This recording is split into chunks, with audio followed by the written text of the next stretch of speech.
आपली संस्कृती, आपले संस्कार सदा राहू दे आपल्या सोबत.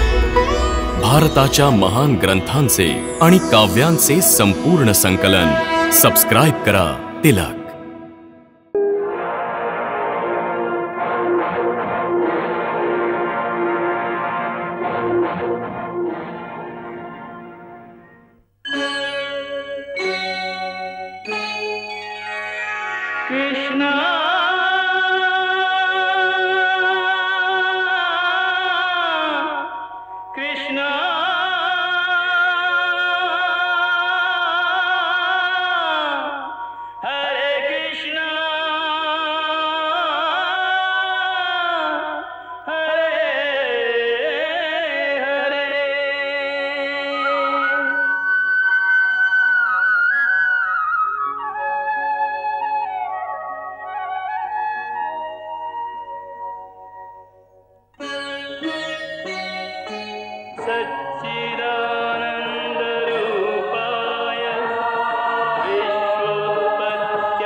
अरे, तुम्ही दोघं इथे काय करत आहात?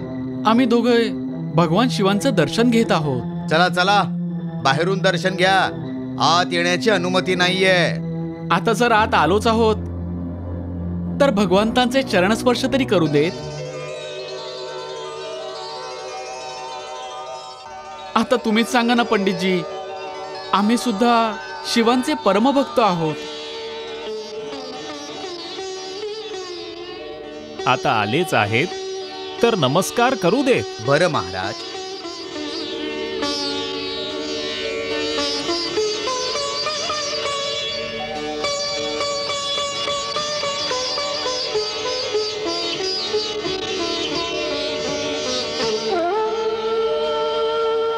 आहा, किती भव्य धनुष्य आहे. काय उद्या याचाच यज्ञ होणार आहे? हो, हे भगवान शिवांचंच धनुष्य आहे. याच्याच निमित्ताने उद्या महाधनुर्यज्ञाचं आयोजन केलं गेलंय. जरा याला हात लावून बघू का?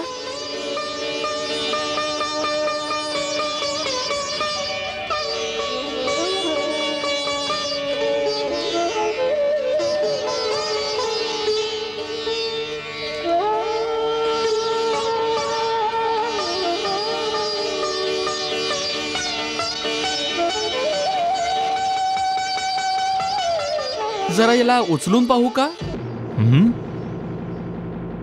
याला उचलून पाहणार? प्रयत्न करून बघतो. बाळा, हे उचलणं काही खेळ नाही. आज या जगात कुणीही असा नाही जो याला उचलून यावर प्रत्यंचा चढवू शकेल. जर तुम्ही आज्ञा दिलीत तर मी हे उचलून दाखवू शकतो. छा, प्रयत्न कर मग. हां. हा बालक शिवधनुष्य उचलणार.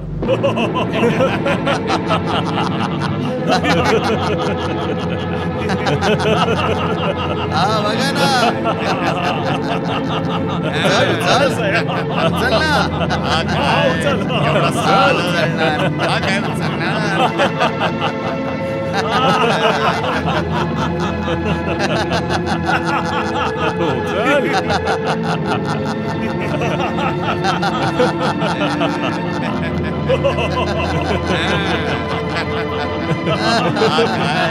एवढा सांभाळलं. हा काय उचलणार.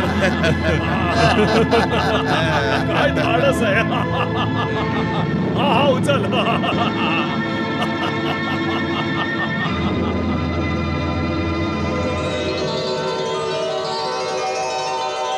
आज्ञा आहे प्रभू.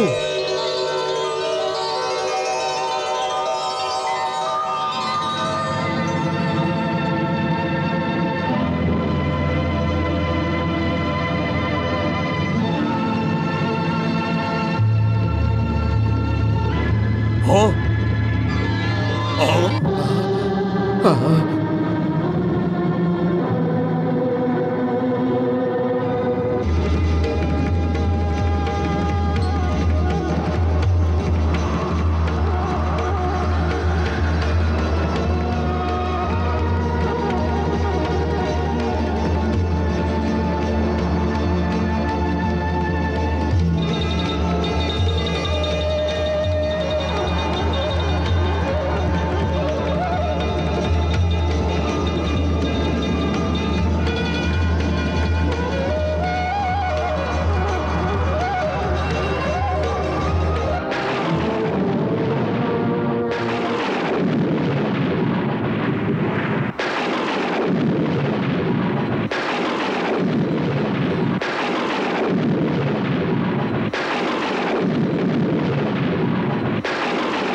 खरोखरच हेच तारणहार आहेत. पकडा त्या दोघांना. पळून जाता कामा नयेत. सैनिक हो, पकडा त्यांना.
तू तिथे असताना त्या शिवधनुष्याला स्पर्श करण्याची त्याची हिंमत तरी कशी झाली?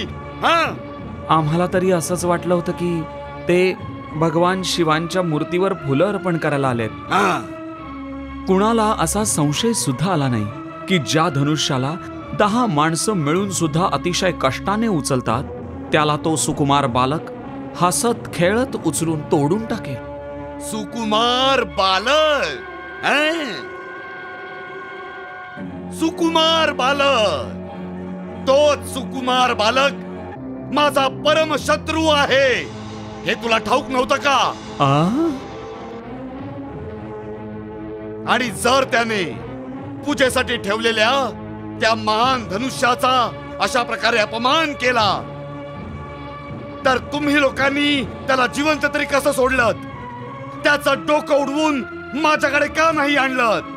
महाराज, आम्ही सर्व शक्तीनिशी त्याच्यावर चालून गेलो, परंतु माझे सर्व सैनिक त्याच्या हातून मारले गेले.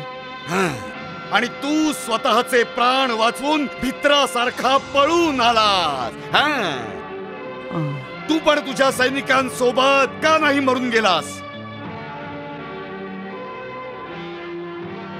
या अपराधाची एकच शिक्षा आहे आणि ती आहे मृत्यूदंड.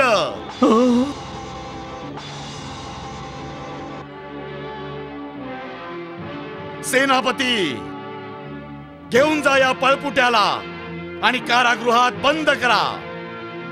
उद्या नगर चौकात सर्व जनतेच्या समोर याला मृत्यूदंड दिला जाईल. घेऊन जा.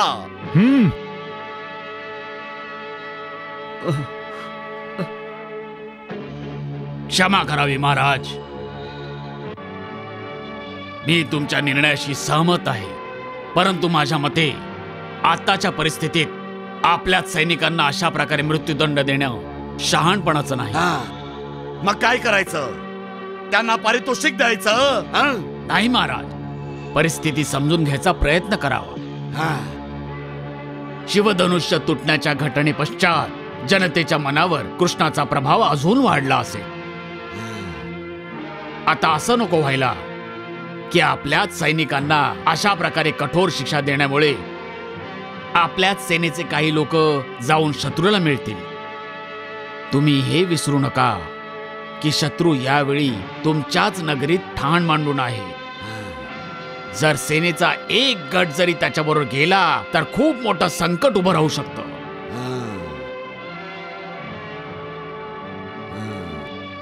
हे तू बरोबर बोललास.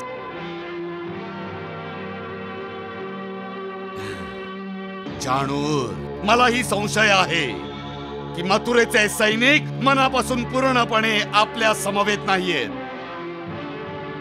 मथुरेच्या जनतेला ते त्यांचे बंधू भगिनी समजून ते त्यांच्याशी सहानुभूतीने व्यवहार करतात, शासकांच्या दृष्टिकोनातून नाही. म्हणूनच माझा असा विचार आहे की महाराज जरासंधांनी पाठवलेले मगध देशाचे जे सैनिक आपल्याकडे आहे, उद्या उत्सवाच्या वेळी रंगशाळेत त्यांनाच पुढच्या फळीत ठेवलं जावं, जेणेकरून कृष्णाच्या हत्येनंतर जर जनतेने तोंडातून ब्र जरी काढला तरी ते त्यांना निर्दयतेने चिरडून टाकतील. जर कृष्णाची हत्या होऊ शकली तरच ना. म्हणजे तुम्हाला म्हणायचंय तरी काय? तुम्हाला कृष्णाच्या हत्येबद्दल काही साशंकता आहे का? साशंकताच नाही, मला विश्वास आहे की कृष्णाची हत्या होऊच शकत नाही. राजपुरोहित सत्यक, तू सुद्धा इतक्या लवकर रंग बदलशील हे मला माहित नव्हतं. कृष्णाच्या हत्येसाठी ही तुझीच योजना होती की धनुर्यज्ञाच्या उत्सवाचा बहाणा करून त्याला मथुरेत बोलावलं जावं, जिथे त्याचा वध सहजपणे होऊ शकतो. मग आज फासे उलटे कसे पडले? खरं खरं सांग की तू आमचा माणूस आहेस की शत्रूचा? तुला आम्ही विजयी व्हावं वाटतं की शत्रूने? मी तुमचाच सेवक आहे महाराज, आणि मनापासून तुमच्यासाठीच मंगल कामना करतो. म्हणून त्या दिवशी मी ही योजना सुद्धा बनवली, आणि म्हणूनच आज मी हे म्हणतोय की जर तुम्ही तुमच्या भल्याचा विचार करता तर कृष्णाच्या हत्येचा विचार मनातून काढून टाका. त्याच्या हत्येचा विचार मनातून काढून टाकून मी त्याच्या चरणांशी बसून क्षमा प्रार्थना करू का? त्याच्या समोर नतमस्तक होऊन माझ्या प्राणांची भीक मागू का? अवश्य हेच करा तुम्ही. यातच तुमचं कल्याण आहे. मी त्या दिवशी म्हटलं होतं की माझ्या गुरुदेवांनी मला स्पष्ट शब्दात सांगितलंय की धनुर्यज्ञ पूर्ण होण्याआधीच जर धनुष्य तुटून गेलं तर यजमानांचा मृत्यू होऊन जाईल आणि जो त्या धनुष्याला तोडेल तो दुसरा तिसरा कोणीही नसेल, स्वतः नारायणच असतील. त्यामुळे आज हे निश्चित झालं आहे की हा बालक कृष्ण स्वतः नारायणच आहे. मग तुम्हीच काय, साऱ्या सृष्टीत असं कोणी नाही ज्याच्यात त्यांचा वध करण्याची शक्ती आहे. म्हणूनच सांगतोय, अजूनही वेळ गेलेली नाही. शत्रुत्व सोडून त्यांना शरण जा. यातच तुमचं कल्याण आहे. ते परम दयाळू आहे, तुम्हाला क्षमा देखील करते. त्या दिवशी तर तू मला अमर आणि अजय बनवत होतास आणि आज मला दयेची भीक मागायला सांगतो आहेस. त्या दिवशी सुद्धा सत्य सांगितलं होतं आणि आज सुद्धा सत्यच सांगतो आहे महाराज. जर हा धनुर्युद्ध पूर्ण झाला असता तर तुम्ही निश्चितच अजय आणि अमर झाला असतात, परंतु तुम्ही त्या धनुष्याचं रक्षण नाही करू शकलात. त्यामुळे आता तुम्ही स्वतःच्या प्राणांचं रक्षण करा. मी ब्राह्मण असून सुद्धा तुमच्या श्री चरणांशी मान झुकवून तुमच्या भल्याकरता प्रार्थना करतो. याचा स्वीकार करावा. यातच तुमचं कल्याण आहे. माझ्या राजभक्तीवर संशय घेऊ नये.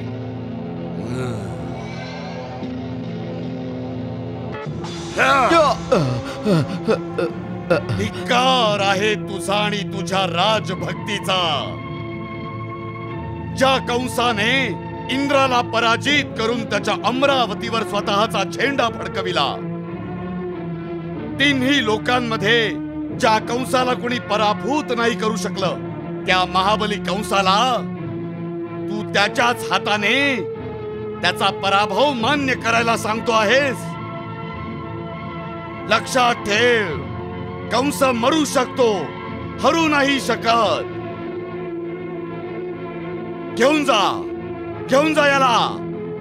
राज दरबारात बसण्याच्या योग्यतेचा नाहीये हा. याला कारागृहाच्या अंधार कोठडीत टाकून द्या, जिथे हा उरलेल्या आयुष्यात ज्ञानाचा प्रकाश शोधत राहील. घेऊन जा याला.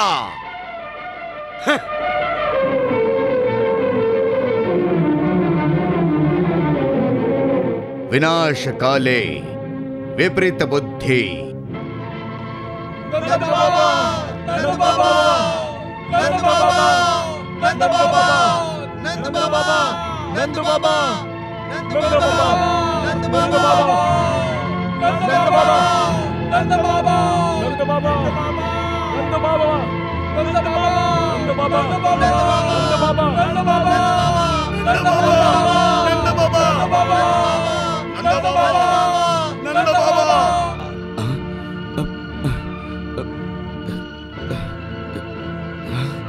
काय झालं?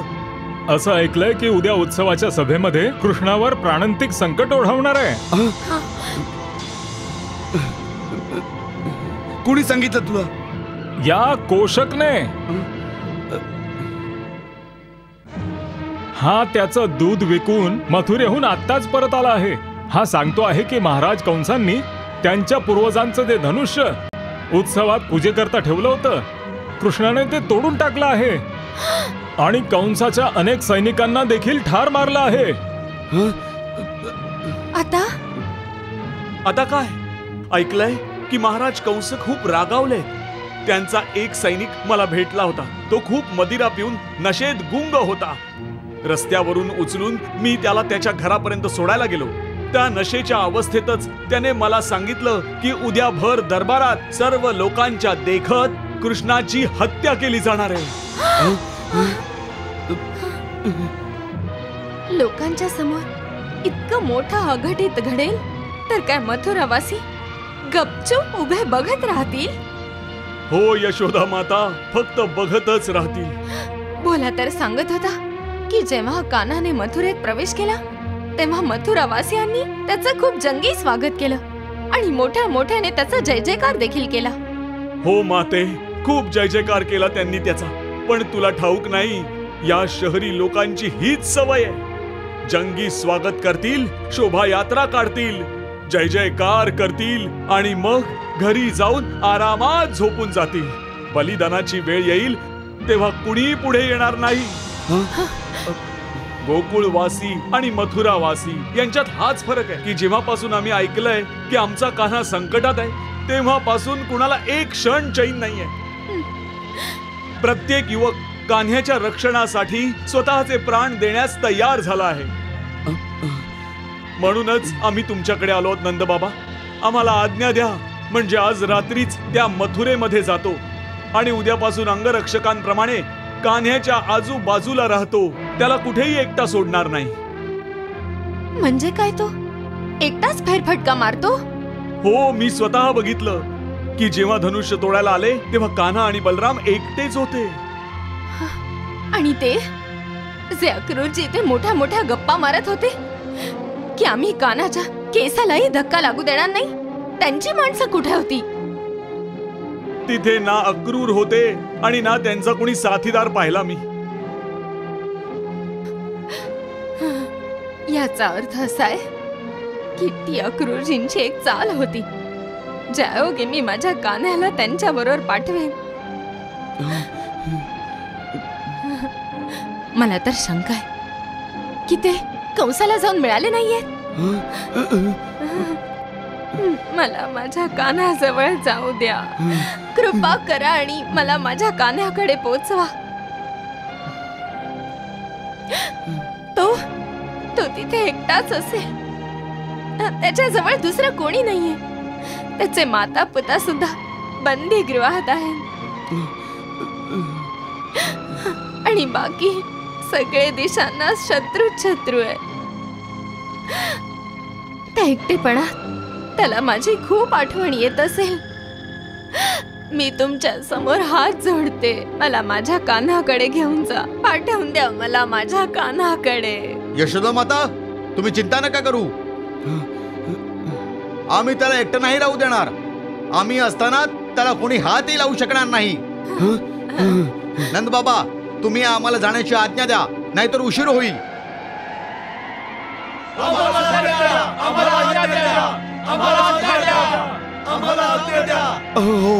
हो, अरे तुम्ही सगळे जाल आणि तुमचे नंदबाबा नुसते बघत बसतील का? शाकाल, बैलगाड्या तयार कर, मी सुद्धा जाणार आहे. आता आपण दाखवून देऊ त्यांना, गवळ्याच्या सेनेसह सरदार देखील येत आहे.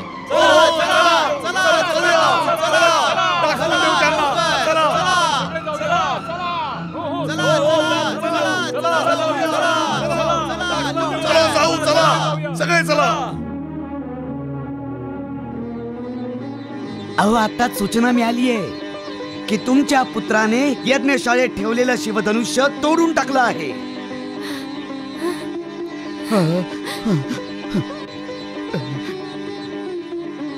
शिवधनुष्य तोडलं आहे?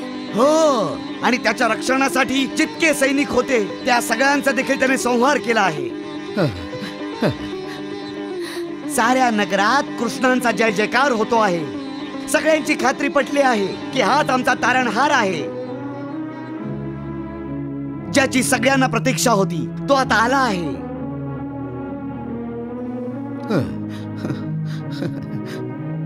या गोष्टीची महाराजांना खबर लागली? नक्कीच लागली असणार, परंतु तुम्ही चिंता करू नका. आता महाराज काही करू शकत नाहीत. सगळी जनता कृष्णांच्या बाजूने आहे. महाराजांनी त्यांना स्पर्श जरी केला तरी सर्व नगरीत दंगल उसळेल. माते, आम्ही सगळे तुमची क्षमा मागायला आलो आहोत. आतापर्यंत जो आम्ही तुम्हाला त्रास दिला आहे तो आमच्या इच्छेने नाही, त्या पापी माणसाच्या भयाने दिला. आम्ही त्यांची प्रत्येक आज्ञा पाळण्याकरता बांधील होतो.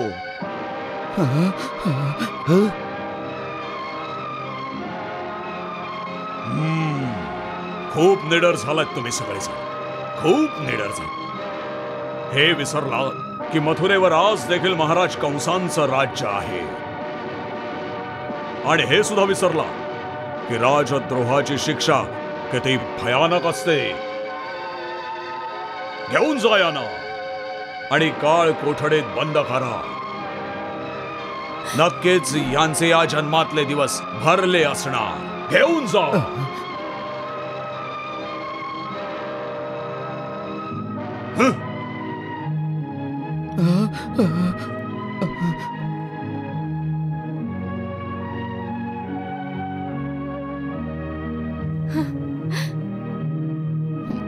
या घटनेने दादाला अजूनच राग येईल. तेव्हा काय होईल? धीर धर ग.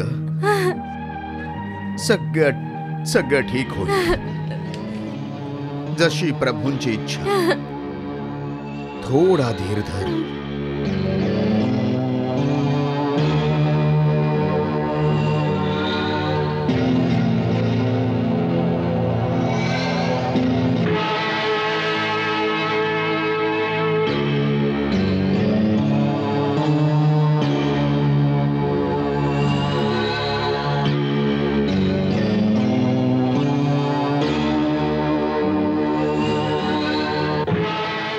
शाबाश शाबाश. प्यायला दे, अजून प्यायला दे याला. रात्रभर मदिरा प्यायला देऊन मदमस्त करून टाकेला, ज्यामुळे सकाळी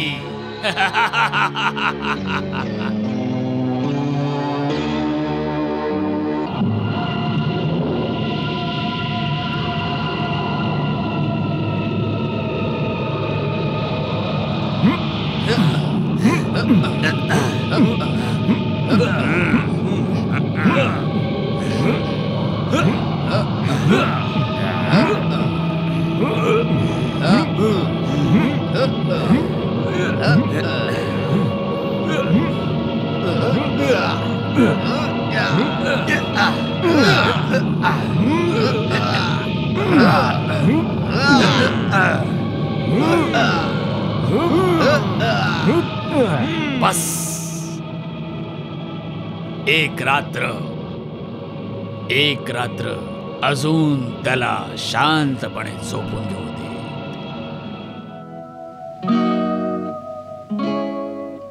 बड़े चैन से सो रहे भगवान मुदे नैन, एक बैरी एक भक्त है, दोनों को नहीं चैन, दोनों ही बेचैन.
महर्षी, प्रथेप्रमाणे तर हे माझं कर्तव्य होतं की गुरुचरणांना वंदन करायला मी स्वतः चालत तुमच्या आश्रमात यायला हवं होतं. परंतु तुम्ही इथे स्वतः येऊन मला या सेवेपासून वंचित केलं आहे. क्षमा करा प्रभू, मी अजून प्रतीक्षा नाही करू शकलो. तुमच्या श्रीचरणांचं मथुरेत आगमन झालं असताना मी त्यांचं चरणामृत घेण्यासाठी माझ्या आश्रमात बसून प्रतीक्षा करत राहू? ही प्रथा बाह्य जगतासाठी असेल, परंतु एका भक्ताचं हृदय अशी कुठलीही प्रथा नाही मानू शकत. आणि तुम्ही सुद्धा ही भावना समजू शकता की एका प्रेमळ भक्ताला त्याच्या प्रभू दर्शनाची किती तीव्र उत्कंठा लागून राहिलेली असते. जितकी उत्कंठा भक्ताला त्याच्या प्रभुदर्शनाची असते, तितकीच उत्कंठा प्रभूंना सुद्धा त्यांच्या भक्तांची दर्शन घेण्याची असते. नाही, तितकी नाही असू शकत. तुमचे तर माझ्यासारखे कोट्यावधी भक्त असतील, परंतु माझा तर एकच भगवान आहे. म्हणूनच आज मी स्वतःला थोपवू नाही शकलो. माझे पिता ब्रह्माजींनी जेव्हा मला या वंशाचे कुलपुरोहित होण्यास सांगितले, तेव्हा हे आश्वासन दिलं होतं की याच वंशात जेव्हा तुम्ही अवतार घेऊन याल, तेव्हा तुमची मानवलीला बघण्याचं मला सद्भाग्य प्राप्त होईल. या वंशाच्या कित्येक पिढ्या आल्या आणि गेल्या सुद्धा, आणि मी त्या सर्वांचा कुलपुरोहित बनून केवळ तुमच्या आगमनाची वाट पाहत थांबलो होतो. इतके युगे तुमची मी प्रतीक्षा केली, पण आज एक दिवस देखील मला धीर धरवला नाही. मला क्षमा करा प्रभू, आणि तुमच्या चरण सेवेची मला अनुमती द्या प्रभू.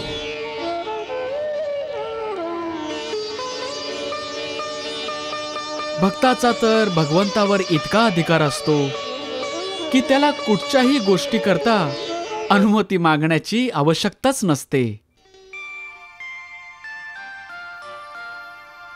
ते महर्षी गर्गच होते, ज्यांनी अनेक वर्षांपूर्वी श्रीकृष्णाचं बालरूप ओळखून त्यांचं मूळ नावच या अवतारात देखील कायम ठेवलं होतं.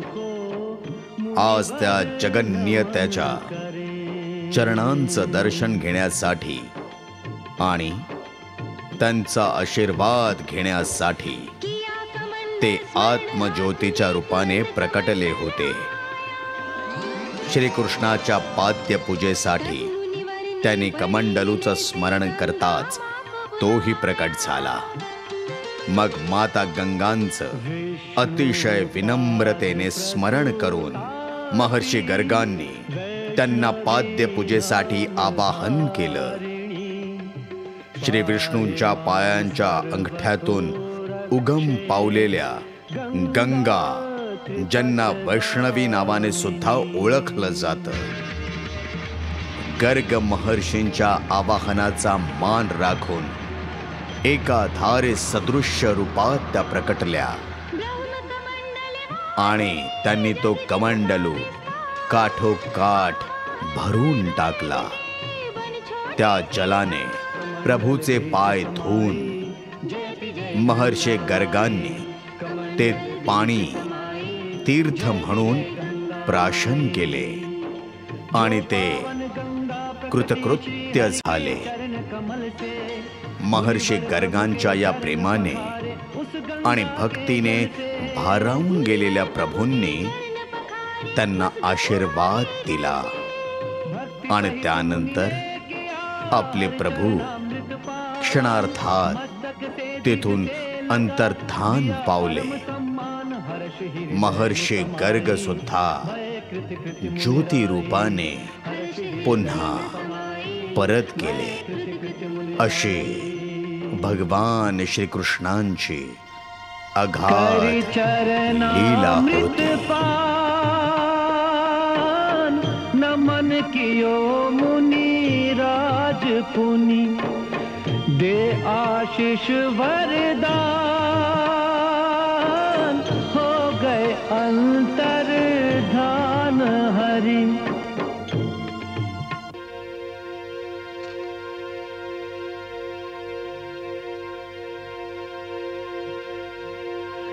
रसलीन हो संतृप्त हो परिपूर्णता को पा गई सुख पा निर्वचनीय आत्मा निज सदन में आ गई।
आयुष्यभर अन्याय आणि अत्याचार करणाऱ्या कंसाला जसजशी त्याची मरण घटिका जवळ येत होती तसतशी चित्र विचित्र स्वप्न पडू लागली। स्वप्नात त्याला नरकांचं दर्शन होत होतं। तिथली भूत आपले हाल हाल करतायत असं त्यांना दिसून आलं। कधी कुणी त्यांना मारहाण करतंय तर कधी त्यांची गाढवावरून धिंड काढतायत अशी चित्र विचित्र त्यांना चित्र दिसू लागली। अरे मूर्ख कंसा, जिला तू इतक्या आनंदाने रथात बसवून घेऊन चालला आहेस त्याच देवकीचं 8व्या गर्भधारणेतील अपत्य तुझा अंत करणार आहे।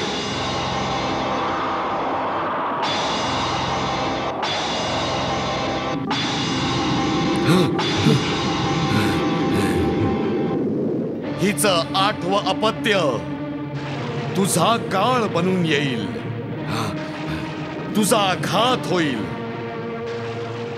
तुझा अंत होईल, तुझा घात होईल, तुझा अंत होईल, तुझा घात होईल.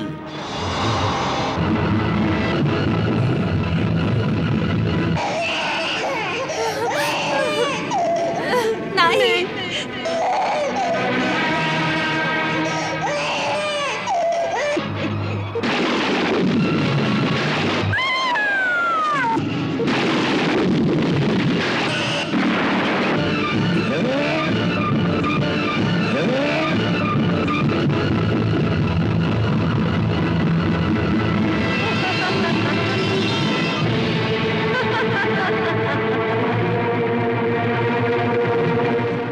अरे मूर्खा, मला मारून तुझा काहीच फायदा होणार नाही. तुला मारणारा तर कोणी दुसराच आहे आणि त्याने या धर्तीवर जन्म देखील घेतला आहे. तोच तुझा संहार करेल. हे मंद बुद्धी दुष्टा, तू त्या बिचाऱ्या देवकीला व्यर्थ त्रास देणं बंद कर आणि निर्दोष, दीन, असहाय्य लोकांची हत्या करणं सोडून दे.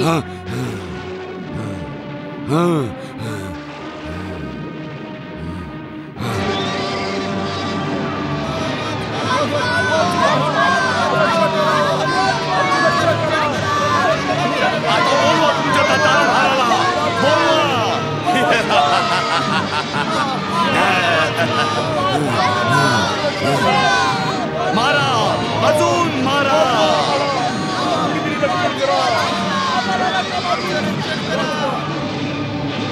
मी तर केवळ इतकंच सांगायला आलो आहे की त्या बालकाला ओळखा. तोच सच्चिदानंद आहे. तू सर्व शक्तिमानांना शरण जा. मग हे जे मृत्यूचं भय तुला रात्रंदिवस सतावत आहे, ज्या भयामुळे तू देवकीच्या छोट्या छोट्या बाळांची हत्या केलीस, ज्या भयामुळे तू तुझ्या देशाच्या समस्त नवजात शिशूंना मारून टाकण्याचा आदेश दिला होतास, हे भय ज्यामुळे तू तुला मारणाऱ्याच्या शोधार्थ आजता गायत चहू दिशांना भटकत आहेस, ते सर्व भय, ही तुझी सर्व व्याकुळता सर्व शांत होऊन जाईल. त्या दिवशी सुद्धा सत्यच सांगितलं होतं आणि आज पण सत्यच सांगतो आहे महाराज. जर हा धनुर्यज्ञ पूर्ण झाला असता तर तुम्ही निश्चितच अजय आणि अमर झाला असतात, परंतु तुम्ही त्या धनुष्याचं रक्षण नाही करू शकला. त्यामुळे आता तुम्ही स्वतःच्या प्राणांचं रक्षण करा. मी ब्राह्मण असून सुद्धा तुमच्या चरणांशी मान झुकवून तुमच्या भल्याकरता मी प्रार्थना करतो. याचा स्वीकार करावा. यातच तुमचं कल्याण आहे. ज्या कंसाने इंद्राला पराजित करून त्याच्या अमरावतीवर स्वतःचा झेंडा फडकविला, लक्षात ठेव, कंस मरू शकत नाही, हरू शकत नाही. घेऊन जा याला.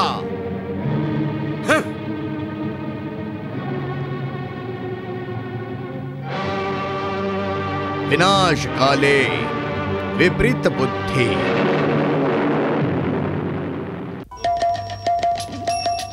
हरे कृष्णा